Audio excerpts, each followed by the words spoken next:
The Intergalactic Defense Consortium's annual technology summit was, by most accounts, about as exciting as watching paint dry on a neutron star. Delegates from 47 different species gathered in the crystalline halls of Station Omega Prime, each one eager to showcase their latest innovations in the fine art of turning enemies into constituent atoms.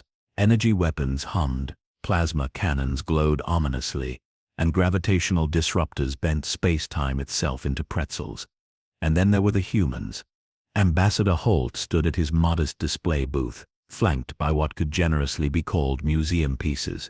Chemical propellant firearms, actual, honest-to-goodness gunpowder weapons that belonged in a historical archive, not a military showcase. The other delegates didn't bother hiding their amusement. "Fascinating," chirped Delegate Urix, his translucent blue form rippling with what passed for laughter among the crystal. "Your species still employs kinetic projectiles.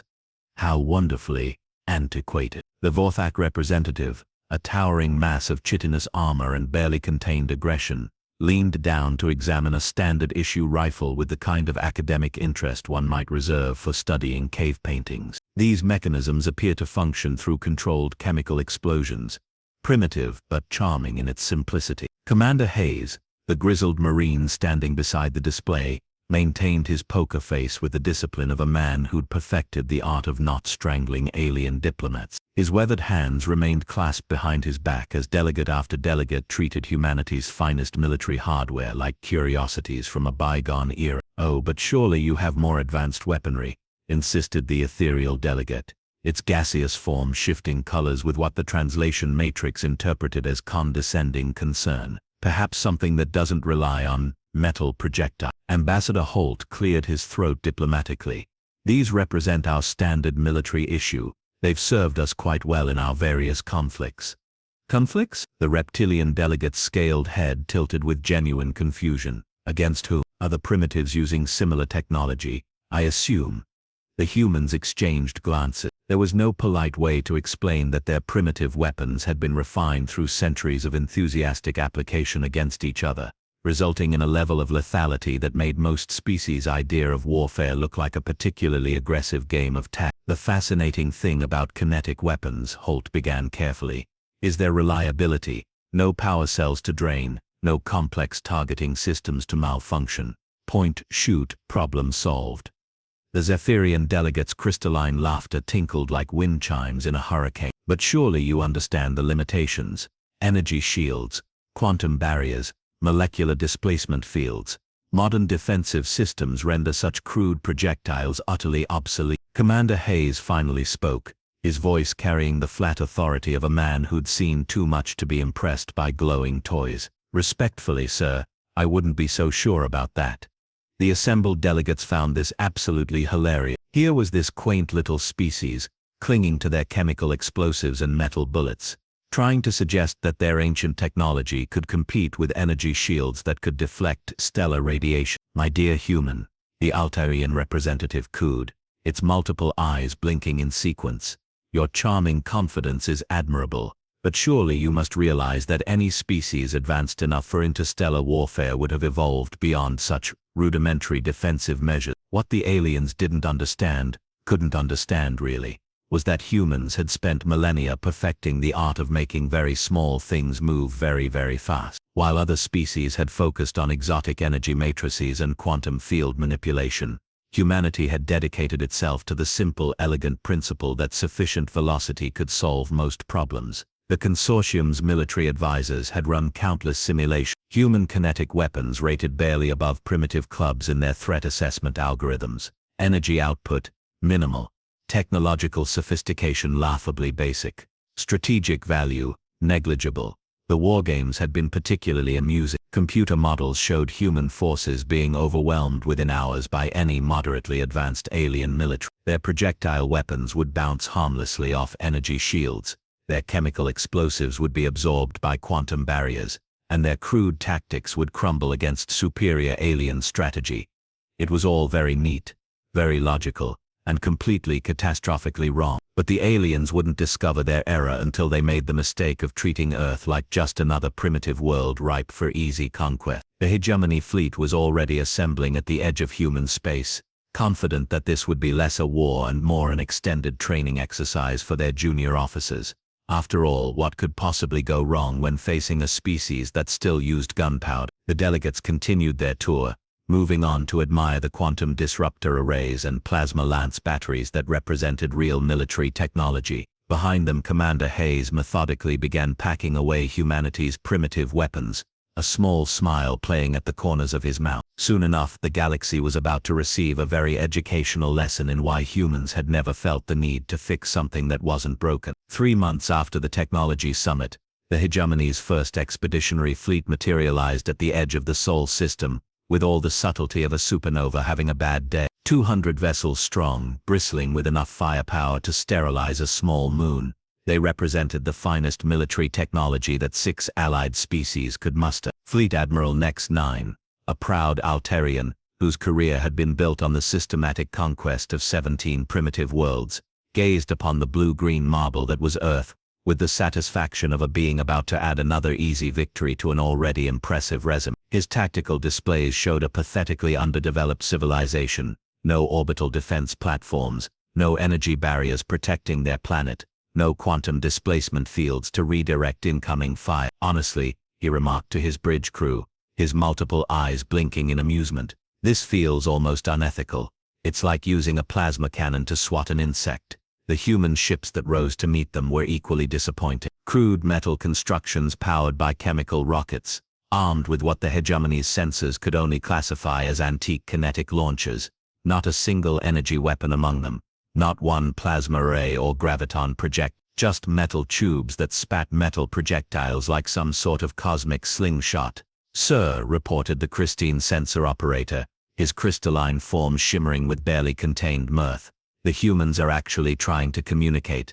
They're demanding we leave their system immediately." The bridge erupted in what passed for laughter among the various alien species. The idea that these primitives would dare make demands of a proper military force was beyond absurd.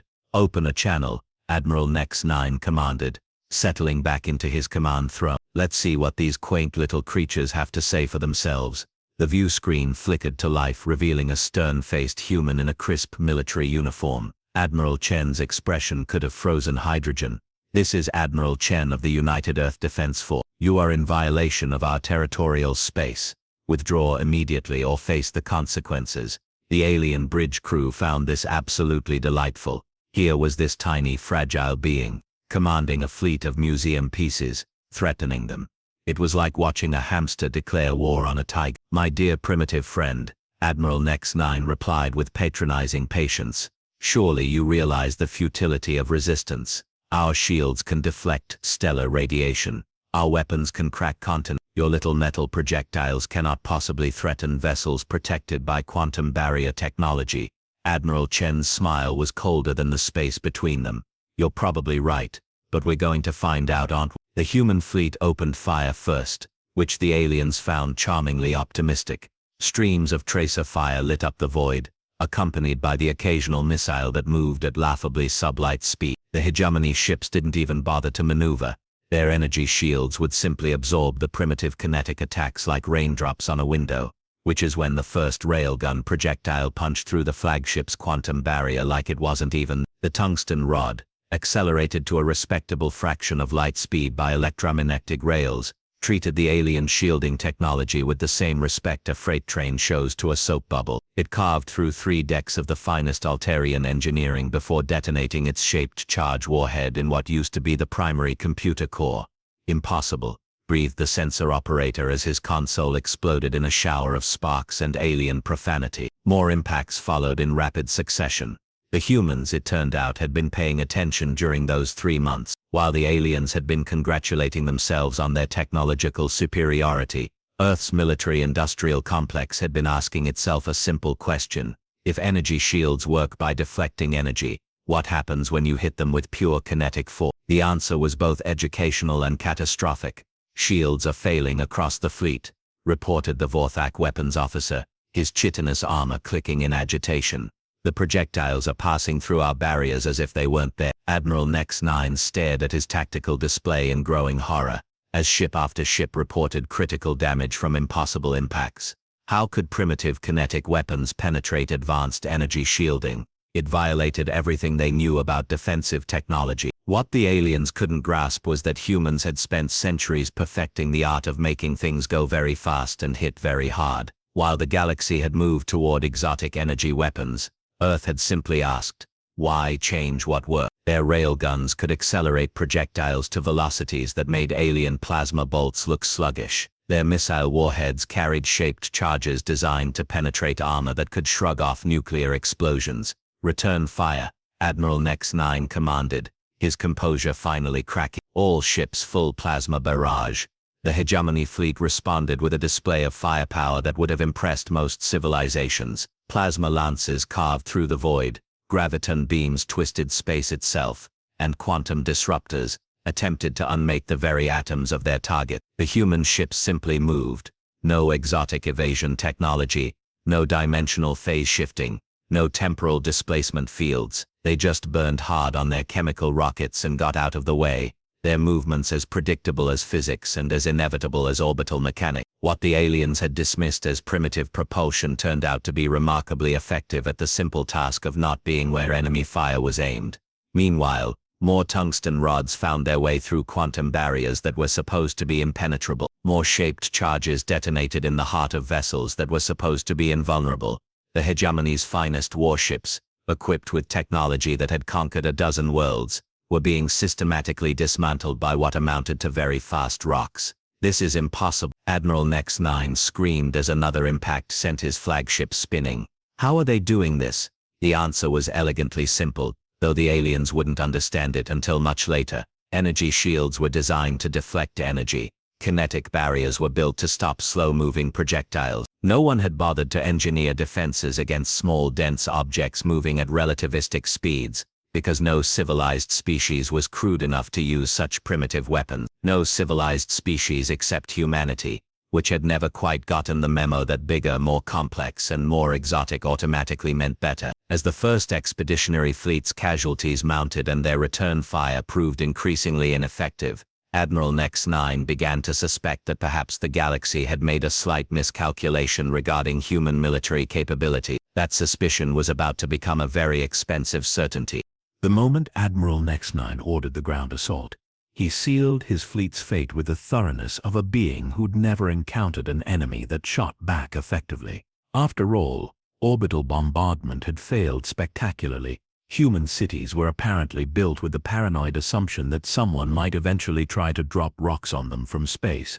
So the logical next step was to demonstrate superior alien ground forces. The first wave of hegemony dropships descended toward North America, with the confidence of predators approaching what they assumed was helpless prey. Each vessel carried a full company of the galaxy's finest warriors, Vorthak shock troopers in powered exoskeletons, Christine energy shapers with their reality-bending abilities, and Zephyrian assassins who could phase through solid matter. What they found waiting for them was a collection of humans in simple fabric uniforms, carrying those same primitive projectile weapons that had somehow proven troublesome in space. Colonel Brooks watched the alien dropships descend through his binoculars with the calm professionalism of a man who'd been briefing his Marines on alien physiology for the past 3 months. The intelligence reports had been quite educational. Multiple, redundant organs, chitinous armor plating, energy-based personal shields. "Remember, gentlemen," he announced over the comm, "these aren't humans. Center mass might not cut it. Aim for the joints, the sensory organs, anything that looks important and squishy." The first Vorthak to exit his dropship stood nearly 3 meters tall, his exoskeleton gleaming with integrated energy shielding and enough firepower to level a city block. He'd personally conquered 4 worlds and considered himself invincible.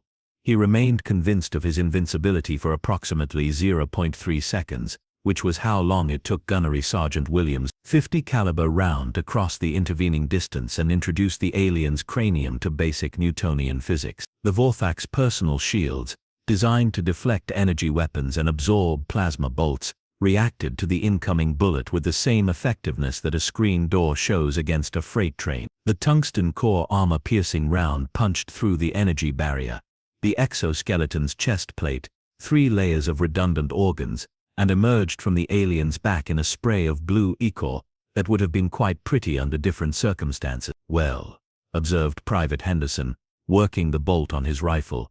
That worked better than expected. The remaining aliens took cover behind their dropship, which turned out to be an educational mistake. Human ammunition, it seemed, had been designed with the assumption that enemies might occasionally hide behind things. The Marines opened fire with a mixture of standard rifle rounds, armor-piercing ammunition, and high-explosive incendiary rounds that treated alien cover with the same respect a blowtorch shows to tissue paper. Christine energy shapers, whose abilities had terrorized a dozen worlds, found that their reality-bending powers worked perfectly well against human weapons. They could deflect bullets, absorb explosive blasts, and even redirect kinetic energy. Unfortunately, they couldn't do all of these things simultaneously while also maintaining coherent thought patterns and basic life functions. The human solution was elegantly simple: more bullets. A lot more bullets. The Marines had studied alien combat footage extensively and reached a profound tactical conclusion.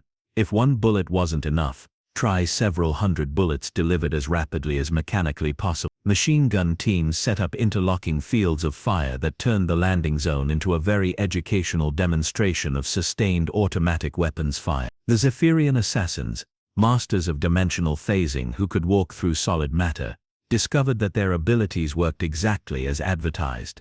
Bullets passed harmlessly through their phased forms like they were made of smoke, which would have been tactically significant if the humans had been polite enough to stop shooting when their targets became incorporeal. Instead, the Marines simply kept firing, filling the air with so much lead that the assassins couldn't phase back to solid form without materializing inside several dozen bullets simultaneously. It was, the surviving aliens would later report, like trying to dodge raindrops in a hurricane while someone was actively adding more rain.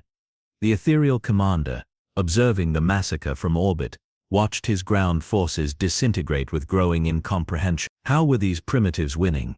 Their weapons were crude, their tactics were simple, and their technology was laughably basic. What he couldn't understand was that humans had spent millennia refining those simple tactics against other humans who were just as clever, just as determined, and just as ruthless. While aliens had been conquering species that folded at the first sign of superior technology, humanity had been locked in an eternal struggle against opponents who fought back with equal skill and considerably more spite. "Sir," reported his Altarian aide, all four eyes blinking in rapid succession, "the second wave is requesting immediate extraction. They're reporting that the humans are using some sort of area denial weapons." That the aide's report was interrupted by a brilliant flash on the planet's surface, as the Marines introduced the aliens to the concept of artillery. The humans, it seemed, had not only perfected the art of making small things move very fast, but also the fine art of making large things explode very enthusiastically from very far away. Colonel Brooks watched the alien retreat with satisfaction as 155mm howitzer rounds bracketed the landing zones with the mathematical precision that only comes from centuries of practice at blowing things up at long range. The aliens' personal shields, so effective against energy weapons, proved remarkably ineffective against high-explosive shells that didn't need to touch them to be lethal. "Fall back to secondary positions," he ordered his Marines. "Let them regroup and try again. I want them to really understand what they're dealing with." The hegemony forces that managed to escape the landing zones did so with a new and profound respect for human military doctrine. These weren't the simple primitives their intelligence reports had suggested. These were apex predators who had been shaped by millennia of warfare against equally dangerous opponents. The aliens had expected to face a species that would cower before superior technology. Instead, they'd encountered warriors who treated superior technology as an interesting challenge to be overcome through the application of sufficient violence, delivered with precision, enthusiasm, and the kind of professional competence that only comes from extensive practice. As the battered remnants of the ground assault limped back to orbit, Admiral Nex-9 stared at his tactical displays with the growing realization that perhaps the hegemony's conquest of Earth might not proceed according to plan. The humans, it seemed, had some very definite opinions about being conquered, and they were expressing those opinions with remarkable eloquence through the medium of high-velocity projectiles. The galaxy was about to learn that sometimes the most advanced technology in the universe couldn't compete with beings who had perfected the ancient art of applied violence and really truly enjoyed their work. Admiral Nex-9's third mistake was assuming that the humans would be content with a defensive victory. His fourth mistake was ordering a general retreat to regroup and analyze this unexpected resistance. His fifth and final mistake was not retreating fast enough. The human fleet that emerged from behind Earth's moon was not the same collection of primitive vessels that had engaged the hegemony forces. 6 hours. Admiral Chen had been busy during the ground assault, and humanity's industrial capacity had certain advantages that the aliens were about to discover the hard way. "Sir," reported the Christine sensor operator, his form flickering with what might have been panic, "human reinforcements are arriving from multiple vectors. Estimated fleet strength, impossible." "Define impossible," Admiral Nex 9 demanded, though part of him already knew he didn't want to hear the answer. "They're launching approximately 2,000 individual craft, sir, small, single-pilot vessels, armed with what appear to be the same kinetic weapons that penetrated our shield." What the aliens couldn't comprehend was that humans had spent the better part of a century preparing for exactly this scenario, not specifically for an alien invasion, but for the general principle that someone, someday, would probably try to conquer Earth, and Earth had some very strong feelings about that possibility. The F-22s and F-35s that swarmed toward the alien fleet weren't museum pieces.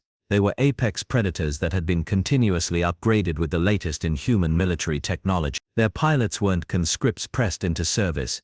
They were volunteers who'd spent their entire careers dreaming of this exact moment. Fox 3, Fox thrackled across the comm channels, as air-to-air missiles locked onto alien craft with targeting systems that had been refined through decades of practice at shooting down other aircraft piloted by humans who were trying just as hard not to be shot down. The hegemony's fighter craft, sleek vessels, equipped with plasma cannons and quantum disruptors, found themselves facing an enemy that refused to fight fairly. Human pilots didn't engage in honorable single combat.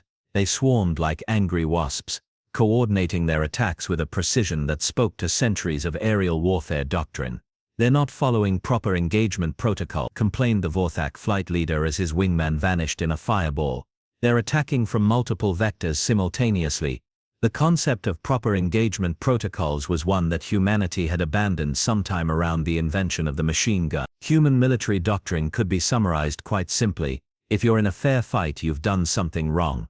Meanwhile, Admiral Chen was introducing the hegemony fleet to the full scope of human orbital capability. The space-based railguns that began firing from Lagrange points had been humanity's most classified military secret.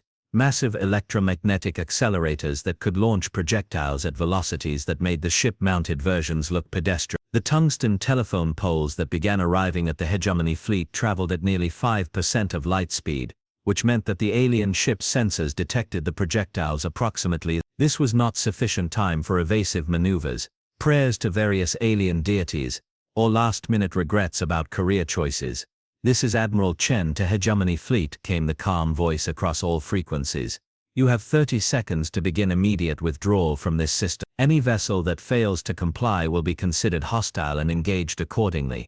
Admiral Nex 9 stared at his tactical display as ship after ship reported catastrophic damage from impossible kinetic impact. His fleet, which had conquered 17 worlds with minimal casualties, was being systematically dismantled by beings who still used chemical propulsion and projectile weapons. "Sir," his aide whispered, "perhaps we should consider the humans' turn." The final lesson came in the form of Earth's submarine fleet, which had been lurking in the outer system since the invasion began. The humans, it turned out, had applied their submarine warfare doctrine to space with the same enthusiastic creativity they brought to all forms of violence. Nuclear missiles began arriving from unexpected vectors, launched by vessels that had mastered the art of remaining undetected in an environment where stealth should have been impossible. Each submarine had spent months in the outer system, waiting patiently for someone to be foolish enough to threaten Earth. The hegemony's remaining ships found themselves under attack from directions they hadn't even known existed, by weapons they couldn't track, launched from platforms they couldn't detect. It was, several surviving officers would later report, like being mugged by the universe itself. "Full retreat," Admiral Nex 9 finally ordered, abandoning any pretense of tactical withdrawal. All ships emergency jumped to hyperspace.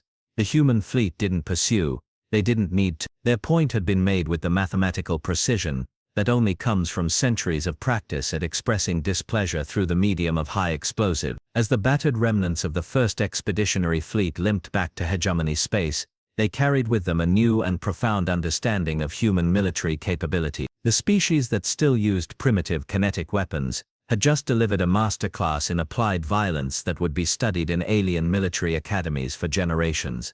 The after-action reports made for fascinating reading. Human weapons, classified as primitive kinetic projectiles, had proven effective against every form of alien defensive technology. Human tactics, dismissed as crude and unsophisticated, had systematically outmaneuvered forces equipped with superior technology. Human industrial capacity, barely worthy of mention in intelligence assessments, had produced a defensive fleet that made the hegemony's best efforts look like a training exercise.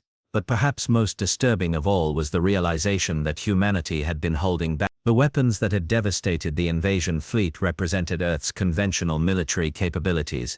Intelligence reports suggested that humans possessed significantly more destructive options that they simply hadn't felt the need to use. The Intergalactic Defense Consortium's emergency session convened 3 days later, and the mood was considerably more subdued than the previous technology summit. Delegates who had laughed at human primitive firearms now spoke in hushed tones about kinetic warfare doctrines and projectile-based defensive systems. The human display booth, once ignored as a quaint historical exhibit, now drew crowds of military analysts, eager to understand how chemical propellant weapons could prove so devastatingly effective against modern defensive systems. Ambassador Holt fielded questions with the same diplomatic patience he'd shown before, though there was perhaps a slight smile playing at the corners of his mouth.